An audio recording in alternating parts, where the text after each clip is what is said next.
estamos perdidos. Es el versículo 1 hasta el versículo 11 de Juan 8, dice así: y Jesús se fue al monte de los olivos, y por la mañana volvió al templo, y todo el pueblo vino a él, y sentado a él les enseñaba. Entonces los escribas y los fariseos le trajeron una mujer sorprendida en adulterio, y poniéndola en medio le dijeron: Maestro, esta mujer ha sido sorprendida en el acto mismo de adulterio. Y en la ley nos mandó Moisés apedrear a tales mujeres. Tú pues, ¿qué dices? Mas esto decían tentándole para poder acusarle. Pero Jesús, inclinado hacia el suelo, escribía en tierra con el dedo. Y como insistieran en preguntarle, se enderezó y les dijo: el que de vosotros esté sin pecado, sea el primero en arrojar la piedra contra ella. E inclinándose de nuevo en el suelo, les siguió escribiendo en tierra. Pero ellos, al oír esto, acusados por su conciencia, salían uno a uno, comenzando desde los más viejos hasta los postreros. Y quedó solo Jesús y la mujer que estaba en medio. Enderezándose Jesús, y no viendo a nadie sino a la mujer, le dijo: Mujer, ¿dónde están los que te acusaban? ¿Ninguno te condenó? Ella dijo: Ninguno, Señor. Entonces Jesús le dijo: Ni yo te condeno. Vete y no peques más. Les voy a pedir que me acompañen orando una vez más, por favor. Padre Celestial, estamos reunidos aquí en tu presencia, después de haber tenido un momento muy especial con los signos, alabando a tu nombre, y también teniendo un buen día, Señor, un día con un buen clima, donde pudimos congregarnos en la mañana y escuchar un buen mensaje, y somos agradecidos, Señor. Te pido de que podamos estar siempre con el corazón dispuesto a recibir el mensaje de tu palabra. Señor, yo deseo que en esta tarde me utilices como un instrumento para solamente hablar lo que tu palabra nos dice, y que este mensaje pueda ser de edificación para los que me están escuchando, Señor. Doy gracias porque tú nos has dejado tu palabra inspirada y preservada, y de ella podemos encontrar sabiduría para nuestro diario vivir. Doy gracias por todo esto y oramos en el nombre de tu Hijo Jesús. Amén. Estamos en Juan capítulo 8, y como podrás recordar, muchas veces cuando me toca hablar de Jesús y los fariseos, siempre menciono un poco el contexto. Jesús enseñaba constantemente en las sinagogas y en lugares públicos, y personas y multitudes se amontonaban para poder escucharle. Algunas quizás lo hacían porque estaban enfermos, otros quizás porque necesitaban alimentarse, porque tenían problemas con demonios, pero muchos de ellos se amontonaban para poder escuchar lo que Jesús tenía que decir. De hecho, en muchas ocasiones se nos dice cómo Él enseñaba cada día. Entonces, qué privilegio es poder escuchar las enseñanzas de nuestro Señor, y te animo a que tú también puedas estar escuchándole cada día. Las personas de la época más o menos entendían con quién estaban tratando, algunos no del todo, pero se daban cuenta que las enseñanzas eran valiosas y se amontonaban para poder escucharle. Ojalá nosotros tuviéramos esa actitud también. Quisiera mencionar algo que no tiene nada que ver con el mensaje, pero me pareció digno de mencionar. Y algo bien interesante, la Biblia nos dice que Jesús no tenía dónde reposar su cabeza. Se nos dice de que cada uno se va a su casa al final del capítulo anterior, y nos dice que Él se fue al monte de los olivos y por la mañana volvió al templo. O sea, que ahí durmió muy probablemente. Nos muestra nuevamente la humildad de nuestro Señor, y como Él realmente practicaba la humildad, incluso los aspectos más importantes como es dónde dormir. No sé qué tan cálido habrá sido en comparación con nuestra región, no sé si me podría ir al Sinchao a dormir, pero entiendes a lo que me refiero. Jesús era verdaderamente humilde en todo aspecto de su vida. Y me gustó, nunca lo había notado hasta que lo leí y pensaba y dije, ¿cómo no me percaté de esto?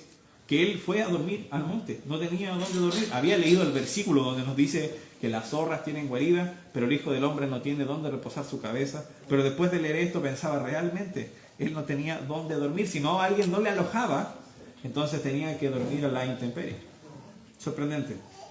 Nosotros leemos, sí, y es lo importante, que Él enseñaba constantemente, y que muchas veces los fariseos y los escribas querían debatir y básicamente buscar una ocasión con la que ellos pudieran prenderle, con los que ellos pudieran arrestar a Jesús. Sin embargo, Jesús respondía sus preguntas con sabiduría. De hecho, nosotros vemos de que en esta ocasión llegaron al punto tal de traer a una mujer encontrada en pecado y humillarla públicamente para poder hacer una especie de argumento. Lo que querían era básicamente tentar, como dice el versículo, a Jesús. Querían hacer una especie de trampa para que respondiera lo que respondiera Jesús, la respuesta le perjudicara. Dice el versículo 3, entonces los escribas y los fariseos le trajeron a una mujer sorprendida en adulterio y poniéndola en medio le dijeron, maestro, esta mujer ha sido sorprendida en el acto mismo de adulterio y en la ley nos mandó Moisés apedrear a tales mujeres. Tú pues, ¿qué dices? Esta pregunta, si tú respondías, si Jesús hubiera respondido, no la apedreen, entonces le podrían haber acusado de estar contradiciendo la ley de Moisés. Entonces le podrían haber dicho, no, él estaba blasfemando, va en contra de la ley de Moisés, atrápelo y mátelo por blasfemo. Podrían haber dicho eso. Si él hubiera dicho, apedreen a esta mujer, le habrían acusado de ser inconsistente, porque en muchos de sus mensajes, aunque sí enseñó en contra del pecado, también enseñó acerca del perdón y de la misericordia de Dios y de cómo él había venido a las personas pecadoras de este mundo para que pudieran obtener la salvación.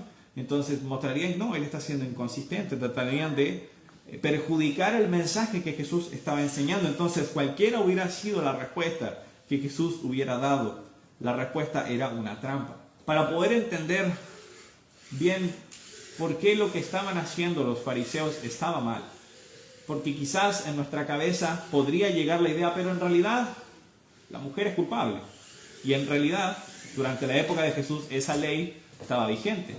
Entonces, ¿qué haría de malo con que esa mujer muriera? Porque estaba cometiendo un delito del que muy probablemente, siendo una mujer judía, era consciente. ¿Cuál es la consecuencia con que se cumpla esa ley? Tenemos que verla por completo para entender por qué lo que estaban haciendo los fariseos estaba mal y por qué no, lo que ellos estaban haciendo no era una búsqueda de justicia, no era una búsqueda en donde ellos querían eliminar y sacar el pecado de Israel, sino que esto era simplemente una oportunidad para tratar de hacer caer a Jesús. Acompáñenme, por favor, guardando su lugar, en Juan capítulo 8, a Levítico capítulo 20. Levítico capítulo 20. Vamos a leer en el versículo 10. Dice, si un hombre cometiere adulterio con la mujer de su prójimo, el adúltero y la adúltera indefectiblemente serán muertos. Entonces se menciona, si un hombre comete adulterio con la mujer de su prójimo, ¿quiénes mueren? El adúltero y la adúltera, ambos. Ahora les voy a pedir que me acompañen a Deuteronomio capítulo 22. Deuteronomio capítulo 22.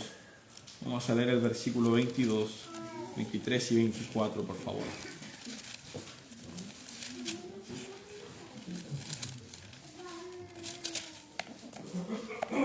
Dice así, si fuere sorprendido alguno acostado con una mujer casada con marido, ambos morirán, el hombre que se acostó con la mujer y la mujer también, así quitarás el mal de Israel.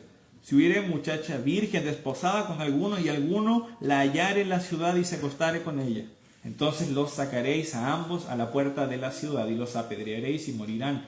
La joven porque no dio voces en la ciudad, el hombre porque humilló a la mujer de su prójimo, así quitarás el mal de en medio de ti. Cuando nosotros vemos este tipo de leyes tan claras y en blanco y negro, hay que entender el contexto con el que eran dadas. Dios entendía perfectamente con quién estaba tratando y a quién le estaba dando estas leyes. Estas leyes no iban para todo el mundo, estas leyes iban para los israelitas. Y en particular los israelitas eran un pueblo altamente pecaminoso también como nosotros. Y Dios entendía y lo que quería era que en su pueblo no hubiera pecado, que fueran una nación diferente. Después cuando nosotros vemos en el Nuevo Testamento otras naciones, eran naciones que en esta área eran naciones muy pecaminosas. Nosotros vemos también en la época de Israel como otras naciones con dioses falsos hacían cosas terribles, sacrificios humanos incluso.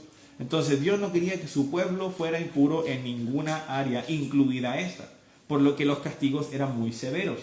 Sin embargo, Dios es misericordioso y en todo momento Él está dispuesto a perdonar a los que se arrepienten. Entonces nosotros podemos ver de que la ley era muy clara y Dios siempre ha sido un Dios tardo en enojarse y de grande misericordia, pero ellos estaban tratando de hacer lo siguiente. Si ellos realmente hubieran querido hacer justicia y hubieran tratado de honrar la ley al pie de la letra, hubiera estado también el hombre que hubiera estado cometiendo adulterio, que había sido encontrado. Dice que ella fue encontrada en el acto. Entonces el hombre hubiera estado ahí. Entonces nuestra pregunta debe ser, ¿y dónde está aquel hombre?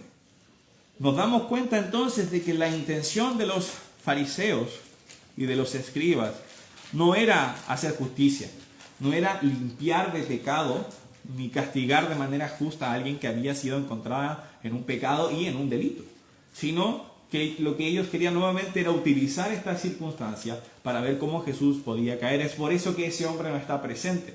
Recuerdo estar leyendo un comentario acerca de este pasaje y recuerdo como una persona mencionaba que quizás ese hombre era alguno de ellos y no querían delatarle. Así de corruptos estaban. Jesús hablaba de que ellos eran hipócritas, por lo que imaginar un caso así no es descabellado.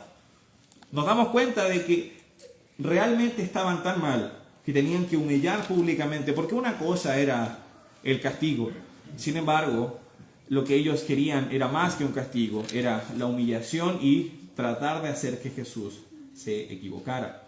De hecho, si nosotros leemos en otras porciones, no lo tienen que buscar, pero en el Levítico, si mal no recuerdo, o Deuteronomio, el capítulo 17, nos dice que las personas que le encuentran tienen que tomar acción. Sin embargo, le llevaron a Jesús. Entonces nos damos cuenta, ellos no querían hacer justicia, querían hacer que Jesús cayera en un error. Y por eso el versículo 6 lo confirma. Mas esto decían tentándole, para poder acusarle. Y veamos la respuesta que da nuestro Señor Jesús. Dice, pero Jesús, inclinado hacia el suelo, escribía en tierra con el dedo. No sabemos qué escribió, porque no se menciona. Puede ser que haya escrito los 10 mandamientos, puede ser que haya empezado a escribir los pecados de cada uno, quizás había escrito algún pasaje de los profetas menores, y recuerdo encontrar una cita muy buena que quizás Jesús podría haber escrito, no lo sabemos, pero podría haber escrito un versículo como Isaías 1:18. Si me quieres acompañar a leer ese versículo brevemente. Isaías 1, el versículo 18.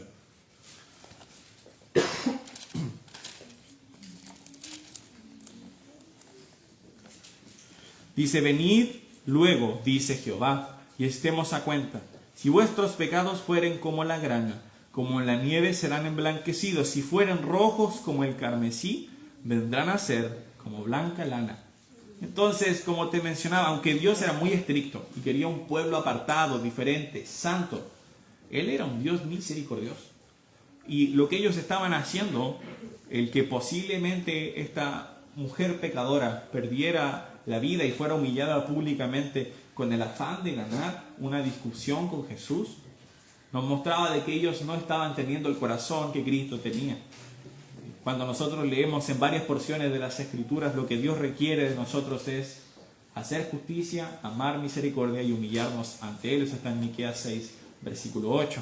Ellos no estaban amando la misericordia, sino que estaban tratando de beneficiarse a ellos mismos. No sabemos qué fue lo que escribió Jesús. Sin duda sabemos que era palabra de Dios, porque Él lo estaba escribiendo. Él estaba escribiendo algo que sin duda iba a ser importante para que ellos lo leyeran. Y después ellos siguen preguntando. No sabemos de nuevo qué escribió, pero sin duda lo que empezó a escribir debió haber hecho sentido hacia las personas que estaban ahí, hacia la mujer que había sido encontrada en pecado. Pero ellos siguen insistiendo en preguntarle en el versículo 7. Y dice, como insistieran en preguntarle, se enderezó y les dijo, el que de vosotros esté sin pecado, sea el primero en arrojar la piedra contra ella. Es, como les mencionaba en Deuteronomio 17:7, las personas que le encuentran deben ser las personas que deben cometer el juicio y dar el castigo de muerte. Sin embargo, Jesús deja una condición, de nuevo, entendiendo lo que ocurría en los corazones de ellos. Y hace una pregunta que el que esté sin pecado, o da esta orden, el que esté sin pecado, que sea el primero en arrojar la piedra. Ahora, ¿había alguien sin pecado en esa multitud? No había nadie sin pecado, solo Jesús. Y después en el 8 nos dice, inclinándose de nuevo hacia el suelo, siguió escribiendo en tierra. Y más lo que él declaró y lo que fue escrito causó que ellos fueran acusados por su conciencia. Dice en el versículo 9, pero ellos al oír esto, acusados por su conciencia, salían uno a uno, comenzando desde los más viejos hasta los postreros. Y quedó solo Jesús y la mujer que estaba en medio. Algo maravilloso es de que Dios nos ha dado conciencia. Hace poco hablaba con un amigo, él una vez vino a la iglesia de hecho, y hablábamos un poco acerca del bien y del mal. A veces hablamos de puras tonteras y a veces hablamos de cosas muy profundas. Y cuando hablábamos del bien y del mal, yo le decía que yo creía que nosotros nacemos malos, porque nuestra naturaleza pecaminosa, así nace cada persona, con una naturaleza propensa al pecado. Y hay una moral perfecta, una moral que viene de parte de Dios, y también una conciencia dentro de nosotros que nos dice lo que está bien y lo que está mal. Y él me decía, ya, pero lo que está bien para ti quizás no es lo que está bien para una persona que está en India. Y le decía, hasta cierto punto. Porque en toda la sociedad nosotros vemos normas y leyes y vemos cosas como, por ejemplo, que el matar, el asesinar a una persona inocente sin ninguna razón aparente es pecado. La Biblia lo enseña. Y ¿sabes qué? Quizás vas a encontrar naciones muy diferentes, donde las leyes van a ser diferentes, la cultura van a ser diferente. Aquí comemos vacas, en India no. Cosas que quizás son súper irrelevantes o superficiales, pero que de alguna manera u otra van a normar ciertas cosas porque entienden desde su corazón, desde su conciencia, que hay cosas que intrínsecamente están mal, que de por sí están mal. Y esa conciencia, esa ley que Dios ha escrito en nuestros corazones, no está ahí porque sí. Jesús les llamó a que su conciencia actuara y su conciencia les acusó, les apuntó con el dedo a ellos mismos y ellos dijeron, no, yo también soy pecador. Quizás en esa misma multitud había personas que habían cometido adulterio, pero que quizás no habían muerto, que quizás personas que quizás no habían sido encontrados, o quizás personas que les habían encontrado habían sido misericordiosos con ellos o con ellas. Sin embargo, ahora no lo estaban siendo con esta mujer. Había en esa multitud, como decía, quizás personas que cometieron ese pecado, pero sin duda había una multitud de pecadores. No había nadie que pudiera haber levantado esa piedra excepto Jesús. Él era quien estaba sin pecado. Nosotros vemos esto porque en el versículo 10 nos dice, enderezándose Jesús y no viendo a nadie sino a la mujer, le dijo, mujer, ¿dónde están los que te acusaban? ¿Ninguno te condenó? Ella dijo, ninguno, Señor. Entonces le dijo, ni yo te condeno, vete y no peques más. Nos damos cuenta de que Jesús, que sí podría haberle juzgado, que Él es justo, que Él no comete pecado, podría haberle juzgado ahí. Sin embargo, no lo hace. Ahora, es un muy buen punto entender de que lo que está haciendo aquí Jesús no es justificar o alivianar el pecado que ella hizo, porque después se nos menciona que le dice que no vuelva a pecar más. Entonces, ella entendía perfectamente que Jesús le estaba diciendo que había pecado, pero había un arrepentimiento en ella. Nos llama la atención, o debería llamarnos la atención, que ella se refiere a Jesús como Señor. Ahora, quizás un título de reverencia, no lo creo, porque probablemente en ella había cierto entendimiento, probablemente ella quizás había escuchado de este tal Jesús, de este tal maestro, que había enseñado que Él no era un profeta más o un maestro más, sino que Él era el Hijo de Dios, que Él era el gran yo soy. Entonces había probablemente escuchado de este Jesús, probablemente leído de las cosas que Jesús escribió en la arena. Se refiere a Él como Señor. Acompáñenme por favor a 1 Corintios capítulo 12 y el versículo 3.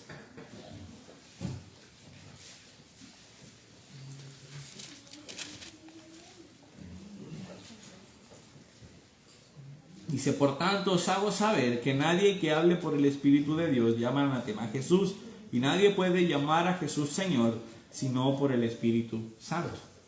Ahora, esto no quiere decir de que las personas no pueden llamar a Jesús Señor con la boca, ¿entiendes? De hecho, el mismo Jesús dice que van a haber personas que le van a decir Señor, Señor. No hicimos muchos milagros en tu nombre, echamos fuera demonios.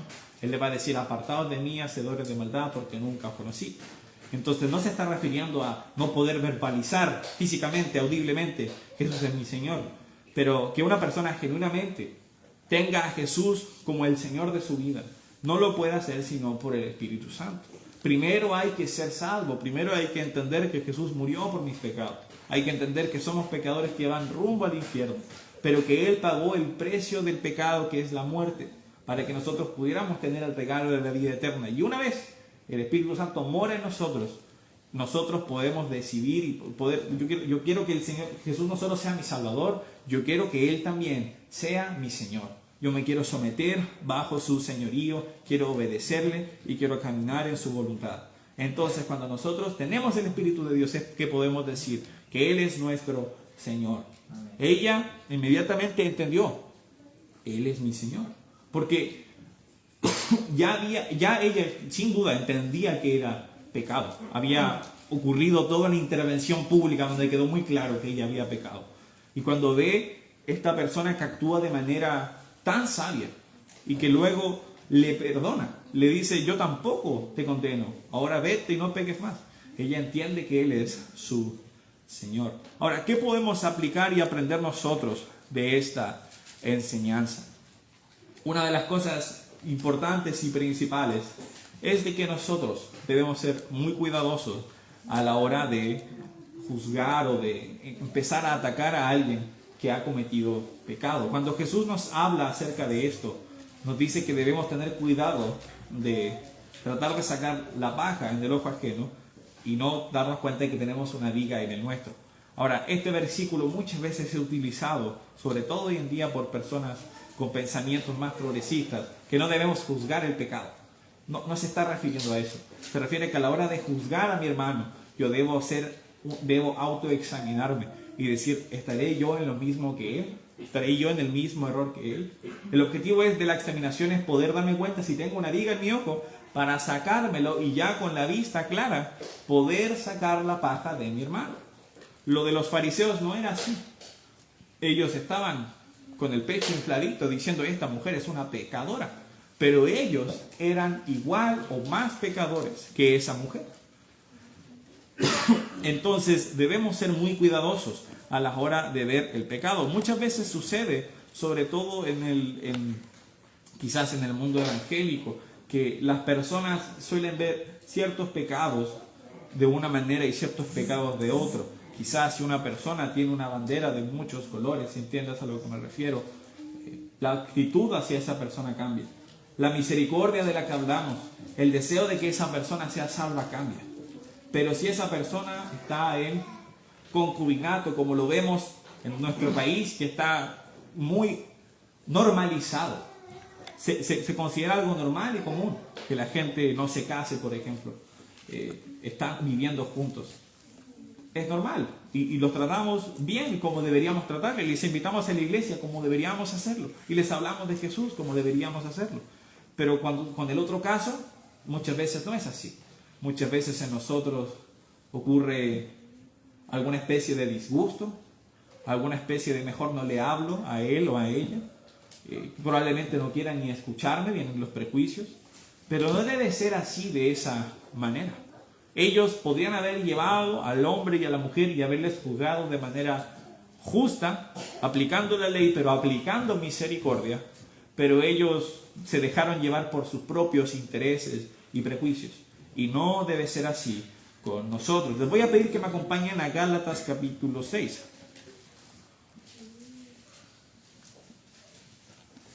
Gálatas capítulo 6, el versículo 1.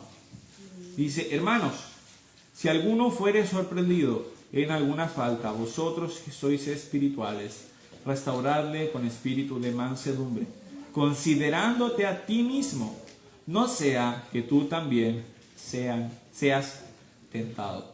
Ahora, está hablando en un contexto eclesiástico, ¿verdad? Está hablando de si nosotros sorprendemos a un hermano en alguna falta.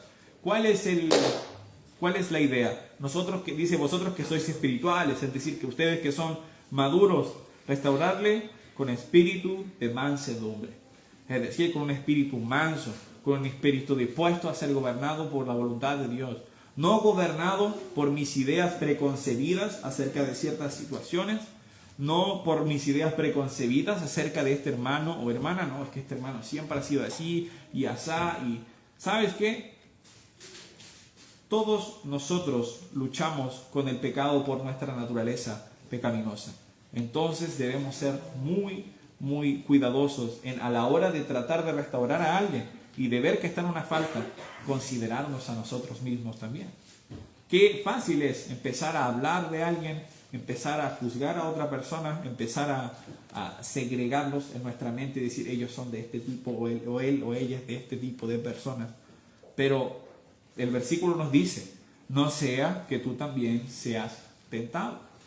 La Biblia nos advierte, el que piensa estar firme, mire que no caiga. Entonces nosotros debemos ser muy cuidadosos. Yo estoy muy seguro de que los fariseos estaban muy seguros en sí mismos de que ellos tenían la razón. Nosotros, si no somos cuidadosos, nos podemos inclinar a ese lado donde vamos a estar juzgando, donde vamos a estar tratando a las personas sin misericordia por nuestros prejuicios y por nuestra actitud de que la sabemos todos y que nosotros somos correctos y pensar que estamos haciendo lo correcto como ellos lo pensaban. Ahora, ¿cuál es la solución para una actitud así? Una actitud que busca juzgar a otros, una actitud que no hace una inspección personal, que es hipócrita y que no es misericordiosa con otros. ¿Cuál es la actitud cuál es la solución para estas cosas? Es la palabra de Dios. De hecho, lo primero de nuevo, ¿qué es lo que hace Jesús? Es escribir en la arena. Porque ellos le hicieron la pregunta a Jesús, esta pregunta con malas intenciones, y Jesús respondió escribiendo en tierra con el dedo. De nuevo, no sabemos qué escribió, pero sabemos que es palabra de Dios, porque Él fue quien la escribió. Entonces, nosotros podemos darnos cuenta que en la palabra de Dios está el poder para poder sobrellevar estas cosas. Acompáñenme, por favor, a Romanos capítulo 10.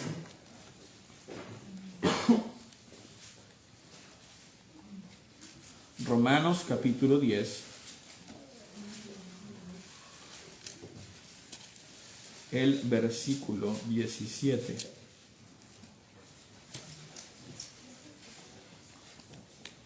Dice, así que la fe es por el oír, y el oír por la palabra de Dios. La palabra de Dios tiene poder para poder, porque en ella está el mensaje de la salvación. Por eso que en el libro de Romanos dice, no me avergüenzo del Evangelio porque es poder de Dios para salvación. En la palabra hay poder primero para, de nuevo, las personas puedan ser salvas. Por eso no me sorprende de que la mujer que fue encontrada en adulterio pudo decir Señor. Ella pudo escuchar a Jesús y pudo también ver lo que Él escribió. Y después de todo eso, ella le llama Señor. Pero en la palabra no solo encontramos la salvación, sino que encontramos cómo Jesús quiere que nos comportemos y cómo podemos tener una actitud completa y plena. Te pido que me acompañes a segunda de Timoteo.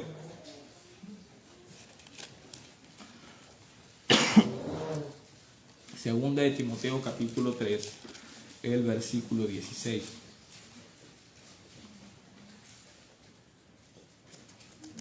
Dice, toda la escritura es inspirada por Dios y útil para enseñar, para redarguir, para corregir, para instruir en justicia. Entonces, lo que ellos necesitaban, esa mujer sin duda que necesitaba una corrección. Lo que estaba haciendo estaba mal. Pero lo que los fariseos iban a lograr, lo que los fariseos buscaban hacer, no iba a solucionar el problema del pecado de la vida de ellos, ni iba a traer un beneficio a la comunidad de ellos. Pero si ellos hubieran utilizado la Escritura y lo que en ella dice, en sus propias vidas primero y después en la vida de esta mujer, podrían haberle enseñado, quizás antes de que ella estuviera casado, lo sagrado que es el matrimonio. Podrían haberle redarguido cuando a lo mejor viniera algún argumento o pensamiento que empezara a justificar las malas acciones. Podrían haberle corregido cuando ella fue encontrada en el acto. Podrían haberle enseñado por qué eso está mal y por qué el diseño de Dios en el matrimonio es perfecto. Y también podrían haberle instruido en justicia, que ella hiciera lo correcto. ¿Cuál es el propósito entonces de la palabra? Nos dice que en el 17, a fin de que el hombre de Dios sea perfecto, enteramente preparado para toda buena obra. Cuando nosotros encontramos la palabra perfecto aquí, nos habla de una plenitud, de una madurez, donde el creyente puede actuar como Dios lo desea. Esto se obtiene no a través de nuestros méritos, no a través de nuestro trabajo y nuestro esfuerzo. Se obtiene a través del trabajo que el Espíritu Santo hace. Y la herramienta que nosotros debemos estar utilizando para esto es la palabra perfecta del Señor. Desde Génesis hasta Apocalipsis tenemos sus palabras inspiradas y preservadas para esto. Por eso Jesús escribió en la arena. Y si nosotros seguimos leyendo en el Juan capítulo 8, nuevamente podemos ver la misericordia. En el 11 dice, ella dijo, ninguno, Señor. Entonces Jesús le dijo, ni yo te condeno, vete y no peques más. De nuevo, el Jesús de aquí es el mismo Dios del Antiguo Testamento. La Biblia enseña de que Él y el Padre son uno. Y nos damos cuenta que esta respuesta es muy similar a lo que leímos en Isaías. Es esta actitud de un Dios amoroso que claramente Dios aborrece el pecado. Estamos claros con eso, Dios es perfecto. Sin embargo, Dios es amoroso. Y Dios es paciente con nosotros. ¿Cuántas veces Israel le falló? ¿Cuántas veces Israel podría haber sido destruido justamente por la mano de Dios? Pero Dios fue misericordioso con ellos. Dios les dio otra oportunidad. En mi cabeza, por lo menos, en cuanto pienso en esto, se hace una cronología de tantos sucesos en los que Israel hizo algo malo. Y aunque hubo consecuencias, Dios les perdonaba. Podemos empezar desde el libro de Génesis en adelante, empezar a avanzar por los reyes, empezar a avanzar por Saúl, por David, por Salomón, llegar a la... Me salté a los jueces, perdón. Pero podemos seguir avanzando cuando el reino se divide en el cautiverio babilónico. Y ahora en la época de Jesús, incluso más adelante, como muchas personas, a pesar de haber pecado, Dios es misericordioso. Y Dios es justo, sin duda. Dios, de nuevo, Dios no aprueba lo que hizo esa mujer. Sin embargo, esa mujer se arrepintió genuinamente y Dios le perdonó. Pero muchas veces nosotros no tenemos el carácter de Dios, no amamos la misericordia como dice el versículo de Miqueas 6, sino que nosotros somos rápidos para juzgar, somos rápidos para apuntar con el dedo, somos rápidos para condenar, olvidando lo que Dios ha hecho por nosotros, olvidando como Él nos ha perdonado de tantas cosas. Cuando nosotros somos conscientes de lo que hemos hecho, no creo que tenga que dar lista de pecados, pero tú puedes imaginar en tu pasado las cosas que habías hecho o las cosas que incluso haces el día de hoy. Y después pensar cómo yo, alguien que es tan pecador, pero que fue salvado por la gracia de Dios, puede ser incapaz de tener misericordia por otra persona que también ha pecado. ¿Te das cuenta que eso no justifica el pecado de la mujer, no justifica el pecado de la otra persona, sino que entiende de que Dios es justo y que al igual que Él es capaz de perdonar a esa persona, tú también puedes mostrar misericordia hacia ese pecador o a esa pecadora? Jesús le dijo, ni yo te condeno, vete y no peques más. Eso es importante, la última frase, el no pecar más. Todo lo que he mencionado hasta ahora no lo retracto. Sin embargo, es importante esta parte del mensaje. Que nosotros, el objetivo de esto era que esa persona no volviera a pecar. Parte del arrepentimiento, y si lo entiendes por lo que significa la palabra, el cambio de mente, es decir, yo voy a dejar de hacer esto, y voy a hacer el otro, un giro en 180 grados. Es entender, yo no voy a volver a hacer esto. Yo entiendo que está mal, me causa vergüenza, me causa pena. No lo voy a volver a hacer. Voy a